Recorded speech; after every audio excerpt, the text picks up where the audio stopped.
Dim full wiring, તો તમારે લેમ્પને dim કન્ડિશનમાં ચલાવવું હોય અથવા ફૂલ કન્ડિશનમાં ચલાવવું હોય ત્યારે તમે કઈ ટાઈપનું વાયરિંગ કરશું?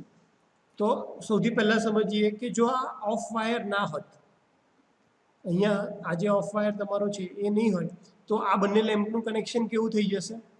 સિરીઝમાં. અહીંયાથી તમારો ફેઝ વાયર છે. અત્યારે વિચારો કે જે પોઝિશન આ તમારી ડોટેડ લાઇન છે, ધેટ મીન્સ કે અહીંયાથી કોઈ સપ્લાય નથી જતો, સપ્લાય જે જાય છે એ બધો અહીંયાથી થઈ આ સ્વિચમાંથી થઈ આ લેમ્પમાં અને ત્યારબાદ આ લેમ્પની અંદર અને પછી એને ન્યુટ્રલ મળી જાય છે. એટલે કે જ્યારે સ્વિચ તમારી આ નીચેની પોઝિશન ઉપર હશે ત્યારે તમારા બંને જે લેમ્પ છે એ કઈ કન્ડિશનમાં ગ્લો થશે? ડીમ કન્ડિશનની અંદર ગ્લો થશે, કારણ કે બંને સિરીઝમાં થઈ જશે. હવે જો આપણે સ્વિચ ઓપરેટ કરીએ, આ સ્વિચને આપણે ઓપરેટ કરીને ઉપર લઈ જઈએ તો શું થશે કે સપ્લાય ફેઝ વાયરમાંથી આવ્યો, આ સ્વિચમાંથી ઉપર ગયો, આ લેમ્પને મળ્યો અહીંયાથી ફેઝ વાયર, નીચેના વાયરમાં તો જવાની શક્યતા જ નથી કારણ કે અહીંયા પાથ ઓપન છે. તો અહીંયાથી ફેઝ વાયર મળ્યો અને અહીંયાથી ન્યુટ્રલ વાયર મળ્યો, તો આ જે લેમ્પ છે એ ફુલ્લી ગ્લો થશે. તો આને કહેવાય dim full wiring using two way switch. તો એક જ ટુ વે સ્વિચનો યુઝ કરી અને આપણે લેમ્પને ડીમ કન્ડિશનમાં પણ ગ્લો કરાવી શકીએ અને ફૂલ કન્ડિશનમાં પણ ગ્લો કરાવી શકીએ છીએ. અહીંયા એનો સ્કીમેટિક ડાયાગ્રામ, આ એનો વાયરિંગ ડાયાગ્રામ. નેક્સ્ટ સમજીએ કે બે લેમ્પને કંટ્રોલ કરવાના છે ટુ વે સેન્ટર ઓફ સ્વિચથી. પહેલા કાઢી નાખું. ઓકે, ટુ વે સ્વિચનો એક ડિસએડવાન્ટેજ મેં તમને જે કીધો એ કયો છે કે એ બંનેમાંથી એક કન્ડિશન ઉપર તો ચાલુ જ રહેવાની છે, બીજી કન્ડિશન આપણે ડોટેડ લાઇનથી દેખાડીએ છીએ. તો તમારે એને જો ઓફ કરવી હોય તો એના માટે બીજી એક સ્વિચ આવે છે, એને કહેવાય છે two way centre of switch. તો બે લેમ્પને કંટ્રોલ કરવા માટે આપણે ટુ વે સેન્ટર ઓફ સ્વિચનો યુઝ કરીએ તો શું કન્ડિશન થશે? સૌથી પહેલાં આપણે આ જોઈએ કે જો હું સ્વિચની નીચેની બાજુ લઈ જાઉં તો શું થશે કે સપ્લાય ફેઝમાંથી આવશે. અહીંયા જે આર લખ્યો છે એ હંમેશા આર ફેઝ માટે છે, એટલા માટે આર લખેલો છે. તો આર ફેઝમાંથી સપ્લાય આવ્યો, આ સ્વિચમાંથી થઈ નીચે થઈ લેમ્પમાં, આ લેમ્પમાંથી થઈ અને બીજા લેમ્પમાં અને બીજા લેમ્પમાંથી ન્યુટ્રલમાંથી બહાર, એટલે કે સિરીઝ કનેક્શન થશે. તો જ્યારે તમારું નીચેની બાજુ સ્વિચ હશે ત્યારે આ આખું સિરીઝ કનેક્શન થશે, એટલે કે બંને લેમ્પ સિરીઝમાં આવશે અને ડીમ ગ્લો થશે. જો આ લેમ્પ તમે વચ્ચે લઈ આવો, આ જે સ્વિચ છે એને તમે સેન્ટરમાં લઈ આવો તો બેમાંથી એક પણ કનેક્શન નહીં થાય, તો તમારા બંને લેમ્પ કેવા રહેશે? ઓફ રહેશે. આગળની કન્ડિશનમાં તમે લેમ્પને ઓફ નતા કરી શકતા. જ્યારે સેન્ટર ઓફ સ્વિચની મદદથી તમે બંને લેમ્પને બંધ કરી શકો છો અને જ્યારે તમે સ્વિચની પોઝિશન ઉપર લઈ જાઓ ત્યારે શું થશે કે આ એક જ લેમ્પ છે એ ફુલ્લી ગ્લો થશે, કારણ કે એને ફેઝ અને ન્યુટ્રલ ફુલ્લી મળે છે. તો સેન્ટર ઓફ સ્વિચની મદદથી તમે બંને લેમ્પને ઓફ કરી શકો છો, એ એક એડિશનલ એડવાન્ટેજ છે આગલા કેસની કમ્પેરિઝનમાં. એટલે કે ડીમ ફૂલ વાયરિંગની અંદર જો તમારે લેમ્પ બંધ રાખવો હોય તો તમે ટુ વે સેન્ટર ઓફ સ્વિચનો યુઝ કરી શકો છો.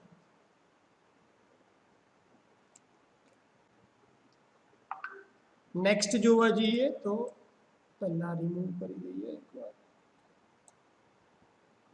ઓકે, નેક્સ્ટ કન્ડિશન આપણને આપી છે બે લેમ્પને આપણે કંટ્રોલ કરવાનું છે ટુ વે સેન્ટર ઓફ સ્વિચથી અને માસ્ટર ઓફ સ્વિચથી. તો માસ્ટર ઓફનો કન્સેપ્ટ શું છે? જ્યારે પણ એવું લખ્યું હોય કે માસ્ટર, એટલે કે માસ્ટર સ્વિચ ડિસાઇડ કરશે કે લેમ્પ ચાલુ થવા જોઈએ કે નહીં. તો જો તમે માસ્ટર ઓફ સ્વિચને, એટલે કે આ જે તમારી માસ્ટર ઓફ સ્વિચ છે એને તમે ઓફ રાખી આ કન્ડિશનમાં હશે તો તમે અહીંયાથી કંઈ પણ ઓપરેટ કરશો, તમારા કોઈ પણ લેમ્પ ચાલુ થવાના જ નથી અથવા બંધ થશે જ નહીં. એટલે કે ફુલ્લી જે કંટ્રોલ છે એ માસ્ટર સ્વિચના હાથમાં છે. આને માસ્ટર ઓફ સ્વિચ શું કામ કીધી? કારણ કે જો એ સ્વિચ ઓફ હશે તો આ તમારી two way centre of switch ચાલુ હોય કે બંધ હોય એનાથી કોઈ ફરક પડવાનો નથી. તો આ ટાઈપના વાયરિંગને કહેવાશે માસ્ટર ઓફ સ્વિચ, એટલે કે તમે બહારથી આ મેઇન સ્વિચ, માસ્ટર ઓફ એટલે એક ટાઈપની મેઇન સ્વિચ જ છે કે જો તમે એને બંધ કરી દેશો તો પછી આગળની આખી સર્કિટમાં કોઈ પણ કામ થવાનું નથી. નેક્સ્ટ કન્ડિશન લઈએ બેડરૂમ લાઇટિંગ. તો બેડરૂમની અંદર શું છે કે આપણે પહેલાં એન્ટર થઈએ ત્યારે તમે મેઇન લાઇટ ચાલુ કરશો અને ત્યારબાદ તમે તમારા ડોરની નજીકથી અથવા બેડની નજીકથી તમે બધી વસ્તુને કંટ્રોલ કરવા માંગો છો. એટલે જુઓ, સૌથી પહેલાં શું થશે, તમે એન્ટર થયા અને તમે મેઇન સ્વિચ ચાલુ કરી. આ તમારી જેમ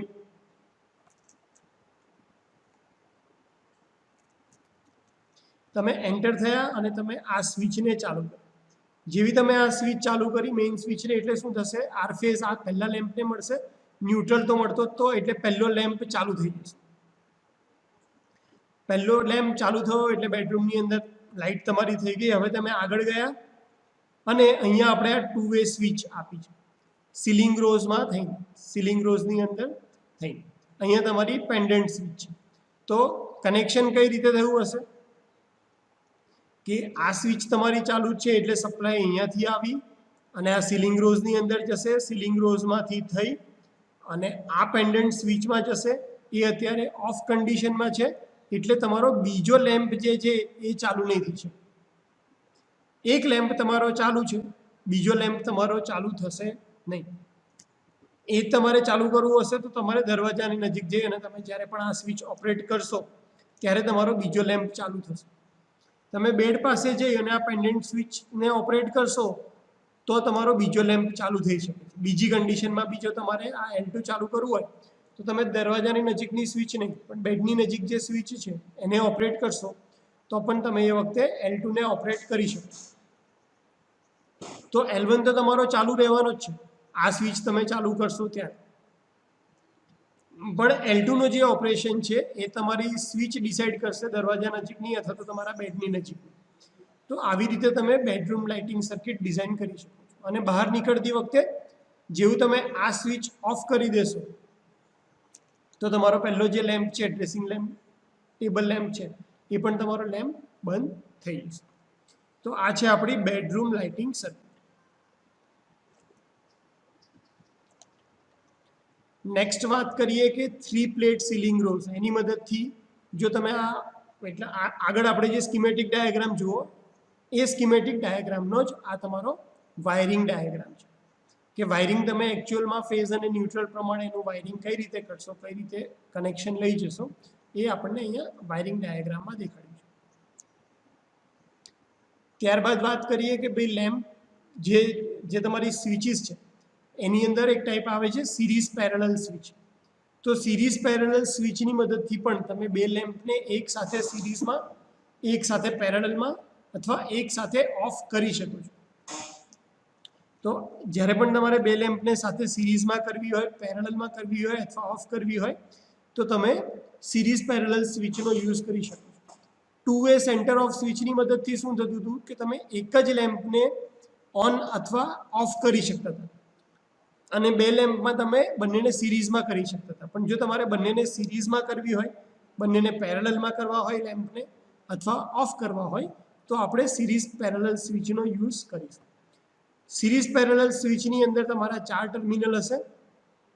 જ્યારે તમે એને વર્ટિકલ ડાયરેક્શનમાં રાખી દેશો, વર્ટિકલ ડાયરેક્શનમાં જ્યારે તમે રાખશો ત્યારે શું થાય છે કે બંને લેમ્પ પેરેલલમાં આવી જશે.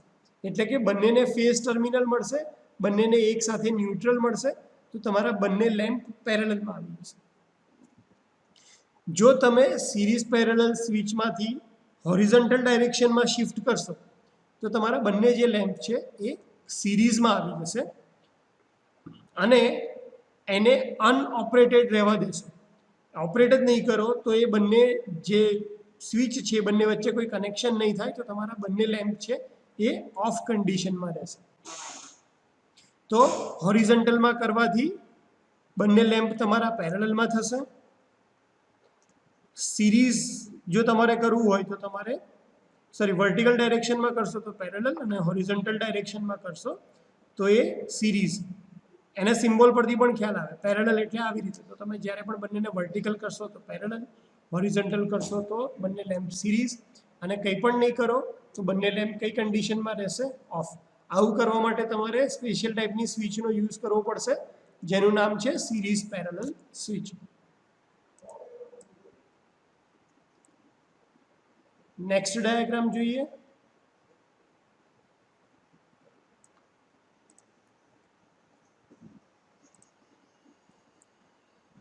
સિરીઝ પેરેલલ જે સ્વિચ છે એનો જ આ વાયરિંગ ડાયાગ્રામ છે. આગળ જોઈએ છે આપણે સ્કીમેટિક ડાયાગ્રામ, અહીંયા એનો વાયરિંગ ડાયાગ્રામ કે વાયરિંગ કઈ રીતે કરવું. ત્યારબાદ